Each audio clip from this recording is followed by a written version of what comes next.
Pohľad zhora. Na poľnej ceste leží mŕtvý chrobák.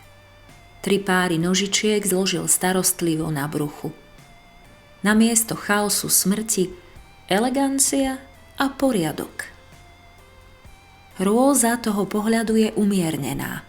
Rozsah prísne miestny, od píru po metu. Smútok sa nevyskytol. Nebo je blankitné.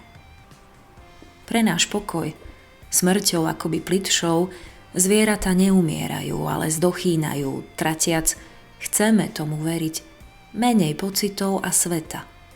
Odchádzajúc, ako sa nám zdá, z menej tragickej scény. Ich potulné dušičky nás v noci nestrašia. Rešpektujú odstup, poznajú móresy. A hľa, ten mŕtvý chrobák na ceste v neoplakanom stave na slnku oslepuje. Stačí naň pomyslieť. Nie je toho ešte aj vidieť.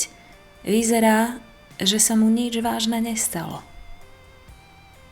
Vážne sa týka údajne iba nás. Iba v našom živote, iba naša smrť. Smrť, ktorá sa teší vynútenému prvenstvu.